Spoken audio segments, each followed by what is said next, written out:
La nouvelle est tombée avec 24 heures d'avance. François Fillon a été mis en examen dans l'enquête sur les emplois présumés fictifs de sa femme Pénélope.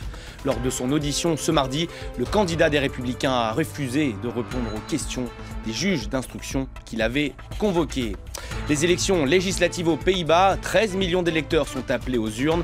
Le dernier débat télévisé a vu les principaux candidats s'affronter ce mardi.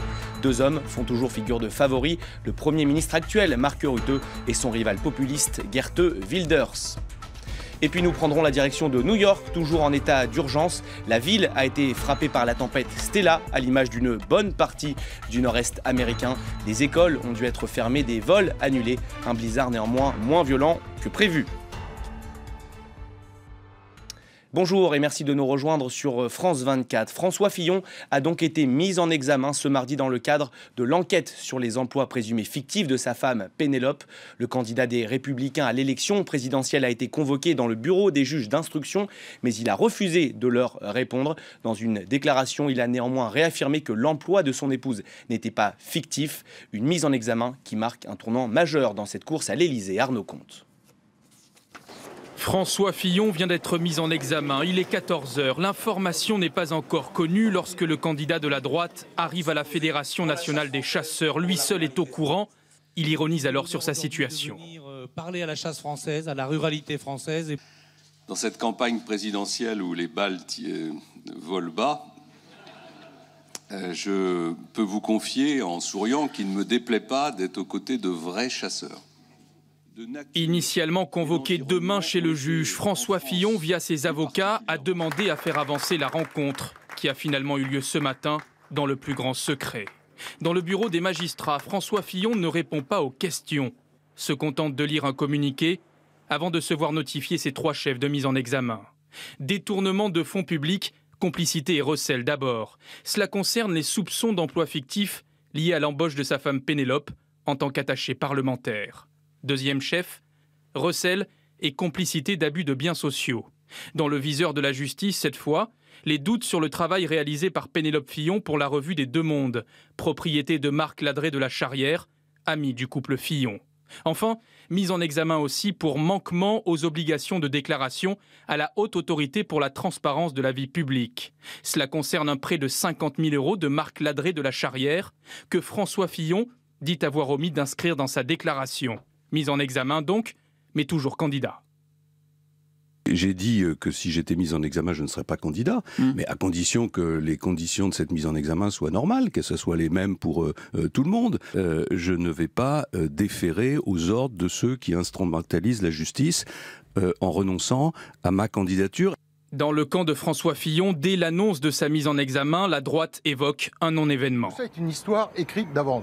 On le sait, voilà, on continue et on fait campagne. Ce que je voudrais, c'est que dans cette campagne, qui est en train de devenir une campagne pourrie, qui écœure tout le monde, on puisse remettre les vrais sujets, qui vont être les sujets pendant 5 ans des Français sur la table. Que la justice fasse son travail, mais que nous, on parle des vraies questions. De son côté, la gauche déplore l'attitude de François Fillon. Il abîme la parole politique et il abîme la nécessaire exemplarité. C'est monsieur et alors, face aux reproches qui lui sont faits, qui adresse un formidable bras d'honneur à tous les Français en niant l'évidence. Ce matin, le journal Le Parisien révélait un nouvel élément du dossier. Les 2 enfants de François Fillon, Marie et Charles, ont reversé une partie de leur salaire d'attaché parlementaire à leurs parents. Des remboursements qui intéressent aussi la justice.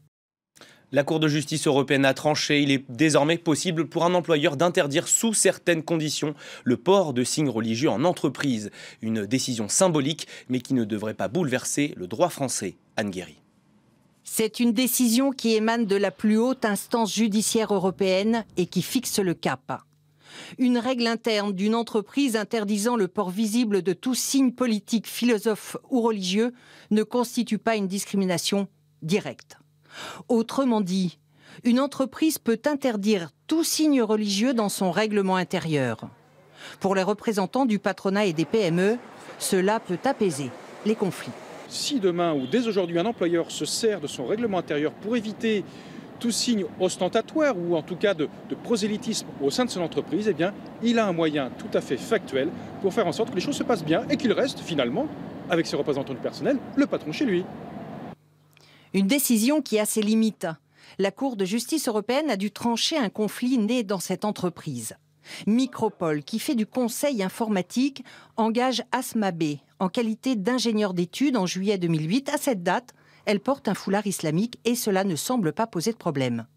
Mais finalement, après la plainte d'un client, Micropole va licencier la salariée car elle refuse d'enlever son voile. Dans ce cas, il y a discrimination, estime la Cour européenne de justice, car l'entreprise n'avait pas rédigé de règlement intérieur sur la neutralité. Un règlement qui peut restreindre les signes religieux, mais en s'appuyant sur des critères objectifs. Des raisons de sécurité ou d'hygiène, le refus du prosélytisme ou des entraves au fonctionnement de l'entreprise et aux intérêts économiques. Un arrêt satisfaisant pour le représentant de la CFDT. Elle précise les cas, et puis, mais elle ne change pas fondamentalement l'esprit qui prévaut à ces éventuelles interdictions. Pas de révolution dans cette décision, mais la confirmation de la jurisprudence française. Le bras de fer se durcit entre la Turquie et certains pays de l'Union européenne. Ces dernières heures, Recep Tayyip Erdogan a une nouvelle fois pris à partie Berlin et La Haye.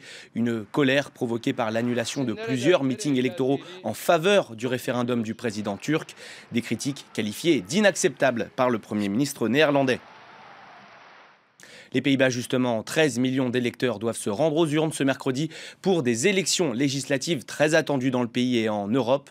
Le dernier débat télévisé réunissant les principaux candidats a eu lieu ce mardi soir. Dans les sondages, ils sont toujours deux au coude à coude pour l'emporter. D'un côté, Mark Rutte, l'actuel Premier ministre. De l'autre, son rival populiste, Geert Wilders, plus que jamais aux portes du pouvoir.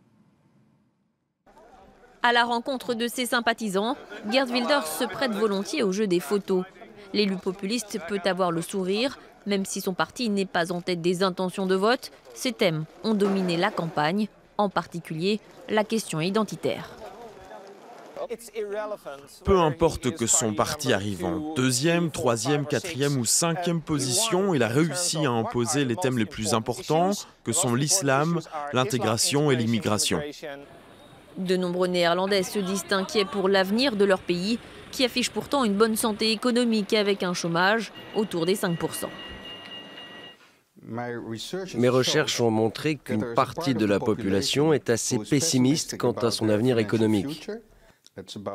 30 à 35% des Néerlandais avec un faible niveau d'éducation sont en faveur d'un parti comme celui de Geert Wilders.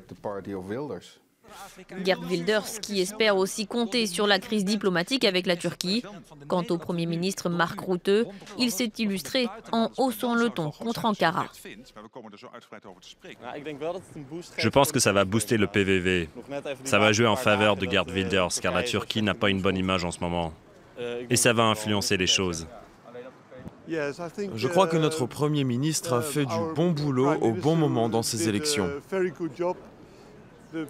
Je pense donc que les chances qu'il soit choisi mercredi sont plus importantes que la semaine dernière. Si 28 formations politiques sont en lice, ces législatives se résument à un duel entre le parti libéral VVD du Premier ministre et le PVV de l'élu populiste. Des élections considérées comme un baromètre de la montée de l'extrême droite en Europe, où des scrutins importants sont prévus dans les mois qui viennent, en France puis en Allemagne. Depuis le feu vert du Parlement, Theresa May a désormais les mains libres pour envoyer sa lettre de divorce à l'Union européenne. La première ministre britannique a annoncé ce mardi qu'elle allait bien déclencher le Brexit dans les prochains jours, mais sans donner de date précise. La reine devrait-elle bientôt donner son accord au déclenchement de l'article 50 du traité de l'Union ? La Syrie est devenue une chambre de torture, déclaration alarmiste du Haut Commissariat de l'ONU aux droits de l'homme, alors que le conflit entre dans sa 7e année. Les Nations Unies sont particulièrement préoccupées par le sort de milliers de civils syriens chassés de chez eux par les combats. Kim Vodin. La guerre en Syrie entre dans sa 7e année et la situation est toujours aussi déplorable. Le pays tout entier est devenu une salle de torture, un lieu d'horreur sauvage et d'injustice absolue. Alors que le conflit entre dans sa 7e année, c'est le pire désastre fait par l'homme que le monde ait connu depuis la Seconde Guerre mondiale. Le haut-commissaire a pointé du doigt les dizaines de milliers de détenus incarcérés pour la plupart dans les prisons du régime. Il a évoqué les atrocités commises par le groupe État islamique sur la communauté yézidi, mais aussi le sort des enfants.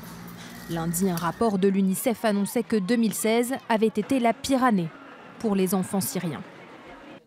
652 enfants tués, 255 à l'intérieur ou près d'une école, 338 lors d'attaques d'hôpitaux. En cause, les bombardements du régime syrien. Le haut-commissaire lui reproche d'avoir attaqué et mené une guerre contre son propre peuple. Une responsabilité qui, pour l'ONU, incombe aussi à la Russie. Les vétos ont maintes fois repoussé l'espoir de mettre fin à ce carnage insensé et ont empêché de renvoyer la situation en Syrie devant la Cour pénale internationale. La délégation syrienne absente de la réunion à Genève a de son côté démenti tout recours systématique à la torture. L'émissaire de la Russie a, lui, estimé que cette réunion n'était qu'une perte de temps. Selon l'OSDH, depuis 2011, le conflit syrien a fait 320 000 morts et plus de 150 000 disparus. Près de 5 millions de personnes ont dû fuir leur pays. Direction à présent l'Égypte, où Hosni Moubarak a été déclaré libre ce lundi. Une décision symbolique qui marque la fin des déboires judiciaires pour l'ancien président égyptien, chassé du pouvoir en 2011. Reportage au Caire de nos correspondants Nadia Blétry et Éric Delavarenne. Dans la capitale égyptienne, on ne s'étonne pas vraiment de la remise en liberté de l'ancien président Hosni Moubarak. Ce sont des membres de son régime qui l'ont libéré, des juges qu'il avait lui-même mis en place et qui sont toujours là. Ils ont simplement fait preuve de loyauté à son égard. Mais pour les nostalgiques de l'ancien régime, l'acquittement d'Hosni Moubarak, âgé aujourd'hui de 88 ans, n'est que justice. C'est la décision de la Cour, son jugement, et tout le monde doit la respecter. Moi, bien sûr, je suis content qu'il soit enfin libre après tout ça. Ahmed El-Cheikh a perdu un œil pendant la Révolution. Pour lui, la libération de l'ancien président signe l'enterrement du printemps égyptien. Mais elle s'inscrit dans une dynamique déjà à l'œuvre depuis plusieurs années. Franchement, ce n'est pas une surprise. Dès le début, les policiers accusés d'avoir tué des révolutionnaires ont été acquittés. Donc, il était prévisible qu'une justice qui acquitte ces tueurs finisse par libérer aussi celui qui était responsable du pays à l'époque. Avec la fin du procès Moubarak, la justice a donc estimé qu'aucun haut représentant de l'État ne porterait la responsabilité des centaines de morts de la Révolution. Mais pour Ahmed, ces hommes et ces femmes ne sont pas morts pour rien. Sous Moubarak, on n'avait pas de conscience politique, on ignorait ce qui se passait dans et hors du pays. Maintenant, la Révolution nous a sortis de notre ignorance.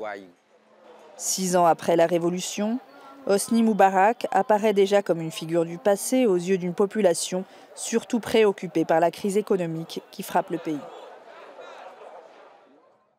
Des écoles fermées, des dizaines de vols annulés et des vents soufflant jusqu'à 90 km/h.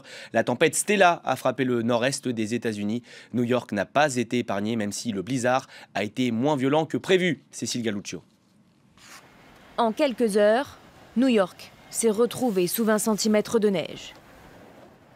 Du coup, les cyclistes font du skateboard. Les déneigeuses tournent à plein régime. Et Central Park s'est transformé en station de ski.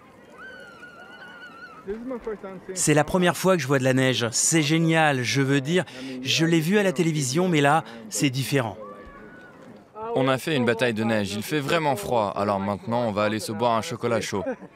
Un chocolat chaud pour certains, une bonne série télé pour d'autres. Pour Nikki Haley, l'ambassadrice américaine aux Nations Unies, c'est une excellente journée pour regarder en boucle The Americans, le siège de l'ONU étant fermé. Fermé aussi de nombreuses écoles et commerces du nord-est des États-Unis. La tempête Stella s'est étendue de Caroline du Nord jusqu'à l'est du Canada. Il m'a fallu plus d'1h30 pour arriver, c'était terrible. Je vais à peine commencer à travailler, je suis très en retard. Et il n'y a pas que sur les routes que le retard s'accumule. Mardi, 6100 vols vers ou au départ des États-Unis ont été annulés. Nous sommes en lune de miel. On est arrivé à New York, mais maintenant nous sommes bloqués ici. On va à Orlando. Il n'y a aucun vol pour l'instant et aucune chambre d'hôtel disponible. Stella a aussi perturbé l'agenda politique. La première rencontre entre Donald Trump et Angela Merkel a été reportée à vendredi. Et c'est la fin de cette édition. Merci à tous de l'avoir suivi. On se retrouve dans un quart d'heure pour un nouveau journal. À tout à l'heure.